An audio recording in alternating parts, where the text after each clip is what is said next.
Hello అండి విజ్ఞాన్ గారు. సినిమాల్లో చూస్తూ ఉంటాం కదా మంచి దొంగలు ఉంటారు అని. అంటే పెద్ద పెద్ద దొంగలు కూడా ఉన్నారు. హృతిక్ రోషన్ మంచి దొంగే, ఆమిర్ ఖాన్ మంచి దొంగే. సినిమాల్లో చూడలే, రవితేజ మంచి దొంగే. పుష్ప అయ్యో, అది స్మగ్లర్, దొంగ కాదు. అయినా సరే ఏదో చేసి దొంగతనమేగా. అదేలే, మంచి దొంగలు కూడా ఉన్నారు. బట్ బయట మనం అలాంటి మంచి దొంగలు చూడలేదు. అలాంటి మంచి దొంగ కూడా మన సొసైటీలోనే మనతో పాటునే తిరుగుతున్నాడంటూ వార్తలు. ఏం చెప్తారు మంచి దొంగ కోసం? బెంగళూరుకు చెందినటువంటి శివు ఇతని స్టోరీ. శివు అలియాస్ శివరప్పన్, బెంగళూరులో బెగూర్ అనే ఒక ప్రాంతానికి చెందిన ఆయన. ఓకే. గతంలో ఎందుకో ఈయన మైండ్ సెట్ సరిగ్గా లేదు. అంటే చదివాడు, బాగానే ఉంది, ఉద్యోగం ఎక్కడ సెట్ అవ్వట్లా, చేయబుద్ధి అవ్వట్లా, ఖర్చులకు డబ్బులు లేవు, ఇంట్లో ఏమడుగుతాం ప్రతిసారి అదొకటి ఇదొకటి ఏమనుకుంటాం, అట్లా కూడా ఏం లేదు. చూస్తేనేమో బయట అన్ని విపరీతమైన ఖర్చులు పెరుగుతున్నాయి. ఫ్రెండ్స్ ఏమో స్కూల్ ఫీజులు కట్టలేక పిల్లలు అయ్యో అయ్యో అంటున్నారు. పెళ్ళవలేదు ఇతనికి, కొంచెం ఏజ్ అయింది, 30-35 అలా వస్తుంది. నెక్స్ట్ పేదవాళ్ళని చూసి అయ్యయ్యో ఏంటి వీళ్ళు ఇలా ఉన్నారు అనుకునేవాళ్ళు. స్కూల్ పిల్లలు బ్యాగులు మోస్తుంటే ఏంటిది అంటే ఈ సమాజం ఏమైపోయింది, ఇట్లాంటి సమాజంలో నేను ఎందుకు బతుకుతున్నాను అని అనిపించి ఒకసారి ఆత్మహత్య చేసుకుందాం అనుకున్నాడు. జీవితం మీద విరక్తి కలిగి ఏదో అదృష్టం బాగుండి ప్రాణాలతో బయటపడ్డాడు. అంటే పాపం ఇతను క్రైమ్ ఏం చేయలేదు, మంచోడు కాబట్టి ఎందుకో దేవుడు బతికిచ్చాడు అనుకో. ఆ తర్వాత ఏమైంది, వీళ్ళ ఫ్రెండ్స్ స్కూల్ ఫీజులు కట్టలేక చాలా ఇబ్బంది పడుతున్నారు. పిల్లలేమో చదువుకోవాలి, ఇంకొంతమంది కొన్ని అవసరాలు ఉన్నాయి. ఒక ముసలావిడ దగ్గుతూ ఉంది. అయ్యో ఏం కావాలి అంటే ఏమీ లేదయ్యా, జస్ట్ 14,000 చేసి ఏదో చిన్న ఆపరేషన్ అంటే 14,000 ఏమో చేయించవచ్చు కదా, పైసలు లేవు. మరి ఏమైతుంటే చిన్న చిన్న అమౌంట్కి ప్రాణాలు కోల్పోతున్న వాళ్ళని పోతాయి. ఇవన్నీ చూశాడు, అన్నీ చూసి అట్లా తిరిగేసి ఏం చేద్దామంటే ఈ 14,000 ఇట్లా చూశాడు. ఆ బీరువాని దొంగతనం చేసి వీళ్ళకి 20,000 ఇచ్చాడు. ఏ బీరువాని దొంగతనం చేసి? దగ్గరలో అటు ఇటు పోతే ఏదో బీరువా కనబడింది, దొంగతనం చేశాడు. వీళ్ళకి 20,000 ఇచ్చేసాడు. పెద్ద ఆవిడ తొందరగా దేవుడు థ్యాంక్ యూ అన్నాడు. దొంగతనం చేసి పెట్టాడు మొత్తానికి. మనం రాబిన్ హుడ్ సినిమాలు చూస్తాం, పెద్దోడిని కొట్టు పేదోడికి పెట్టు అని. చిరంజీవి నటించిన కొండవీటి దొంగ సినిమా చూసాం, మంచి దొంగ చూసాం, చాలా చాలా దొంగలు నువ్వు ఇందాక చెప్పిన ఎగ్జాంపుల్స్ అన్నీ చూసాం. నిన్న నితిన్ వచ్చిన రాబిన్ హుడ్ కూడా ఇదే. సో ఇట్లాంటి టైంలో ఈయన ఎందుకు దొంగతనాలకు పాల్పడ్డాడో తెలియదు. నెక్స్ట్ ఇది అలవాటు అయిపోయింది. నెక్స్ట్ బీరువాలన్నీ దులపడం మొదలుపెట్టాడు, గోడలు దూకడం స్టార్ట్ చేశాడు. ఎన్ని నగలు ఉంటే అన్ని నగలు ఏదో దాచుకుంటారు కదా. ఇప్పుడు అన్ని దిగేసుకొని అయితే రోజు పడుకోవుగా, మంగళసూత్రం ఒకటి ఉంటుంది, ఈ చౌకి గీకి అన్నీ బీరువాలో పెట్టుకుంటాం. బీరువా ఉంది అందుకు. 4 ఉంగరాలు ఉన్నా ఒకటి ఉంటుంది ఏమో చేకి, మిగతా అందులో పెట్టుకుంటాం. కమ్మలో 4-5 సెట్లు ఉంటాయి, ఒకటి పెట్టుకుంటాం, 4 అందులో పెట్టుకుంటాం. అవి దొబ్బేసేవాడు, ఎక్కడో అమ్మేసేవాడు. అమ్మేసి బీదర్ ప్రాంతంలో ఎక్కడో అమ్మేసి డబ్బులు లక్షలు, 14 లక్షలు, 20 లక్షలు తీసుకొచ్చేసి ఒరే 4 లక్షలు ఉంచుకో, ఫీజు కట్టు ఫస్ట్, ఒరే 5 లక్షలు ఉంచు, ముందు పాపని చదివించు బాగా. ఏంటి ఏమైంది ఇలా ఉన్నావంటే, అంటే పాప కొంచెం మెచ్యూర్ అయింది. ఏమైందంటే అంటే ఫంక్షన్ చేయాలి, డబ్బులు లేవు, ఏదో అట్లా కానిచ్చేసిన. అట్టెట్ట కానిస్తావు, చిన్నపిల్ల లేక అయింది, నీకు ఉండేది ఒకటే కూతురు, నువ్వు గ్రాండ్గా ఫంక్షన్ చేయి, ఏర్పాటు నేను చేస్తా.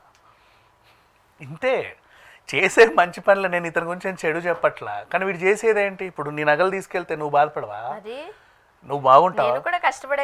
మరి చచ్చిపోవాలనిపిస్తుంది, మామూలుగా ఉండదు ఏదైనా పోతే మనవి. ఇప్పుడు నీ ఐఫోన్ ఏదో ల్యాప్టాప్లు అన్నీ ఎవడో దొంగలు ఎత్తుకెళ్ళిపోతాయి. ఎందుకంటే మనం కూడా కష్టపడే కొన్నాం, వాళ్ళ ప్రాబ్లమ్స్ వాళ్ళవి, నీకెందుకు, వాళ్ళకి చాలా అవసరం అన్నట్టు వీడి మైండ్ అలా సెట్ అయింది.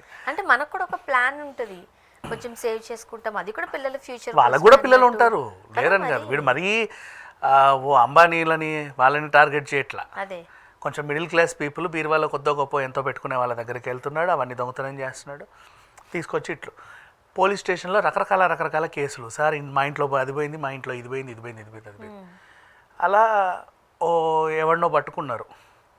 ఒకసారి ఎవరినో పట్టుకుంటే వాడి ద్వారా వీడు దొరికాడు. దొరికిన తర్వాత ఎన్ని రోజుల నుంచి చేస్తున్నావు ఇట్లా చెప్పేశాడు. పలానా ఇన్ని రోజుల నుంచి చేస్తున్నాను. ఎందుకురా నువ్వు దొంగగా తయారయ్యావు? ఏం లేదండి, ఒకసారి ఎందుకో చచ్చిపోదామనిపించింది, తర్వాత ఎందుకో బతికాను. మరి బతికి దొంగతనాలు చేస్తావా, తప్పు కదని వాడిని కొడుతున్నారు పోలీసులు. అయినా సరే ఏదో కూర్చున్నాడు, అన్నీ చెప్తున్నాడు, ఏమేం చేసావు, పలానా రైట్ లెఫ్ట్ తిరిగితే అక్కడ ఇల్లు ఉంది చూసావా, ఆ ఇంట్లో బీరువాలో మరి ఎంత తీసానో గుర్తులేదు కానీ ఎంతో కొంత తీసా, అంటే చాలా చేశాం కదా, గుర్తు రావాలి కదా ఏ కమ్మాయి ఎవరితో, ఏ డబ్బులు ఎవరు, ఇవన్నీ ఎవరు కొనుక్కుంటున్నారు, అది కూడా తప్పే కదా. అక్కడ దాకా వచ్చింది.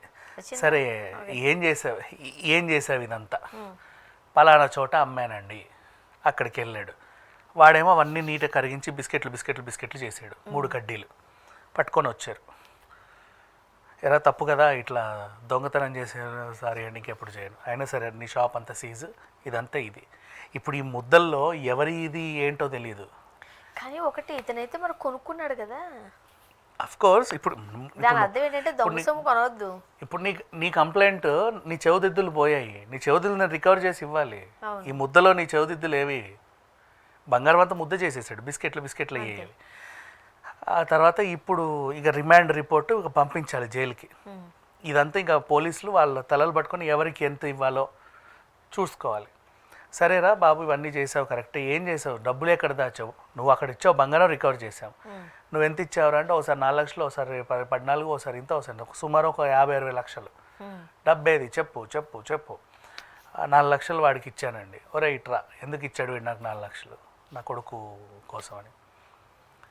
ఇంకో 10-20 వేలు వాళ్ళకి ఇచ్చా, 30,000 వీళ్ళకి ఇచ్చా, 50,000 వీళ్ళకి ఇచ్చా, 2 లక్షలు వాళ్ళకి, 5 లక్షలు వీళ్ళకి ఇచ్చా. అప్పుగా కూడా కాదు, అప్పు కూడా కాదు, దానమే, దారదత్తమే.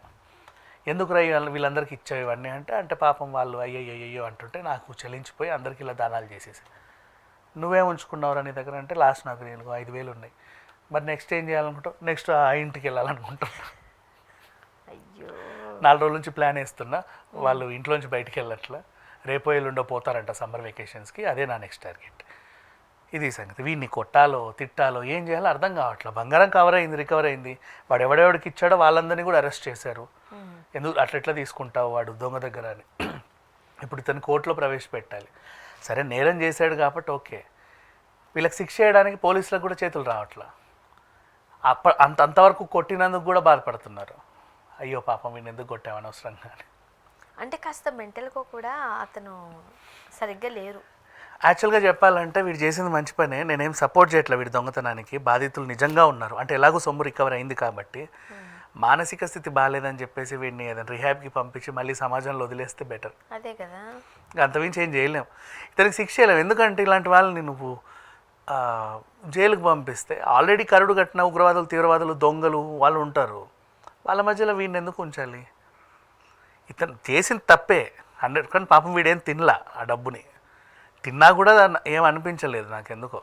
అంతమందికి పెట్టాడు, 4-5 ప్రాణాలు కాపాడాడు, పిల్లల్ని చదివించాడు, ఇంకేవో చేశాడు, పెళ్లి చేశాడు, దానికి ఏం మాట్లాడాలి ఇప్పుడు. సరే ఇప్పుడు ఇటు వాళ్ళు చాలా కష్టపడే అమ్మాయి పెళ్లి కోసమో పెట్టిన నగలు, పెళ్లి చెడిపోయింది. నెక్స్ట్ అబ్బాయిని యుఎస్ పంపిద్దామని పెట్టుకున్న డబ్బు చెడిపోయింది. నెక్స్ట్ అప్పుడే రిటైర్ అయిపోయి రేపటి రోజు ఏదో చేద్దాం అనుకున్న డబ్బు అది పోయింది. మరి ఇన్నాళ్ళు వాడు పని చేసిన దానికంటూ ఏది లేదు, వాళ్ళకు కూడా బాధే కదా, ఇబ్బందే కదా. చూద్దాం అసలు ఏంటో. Thank you.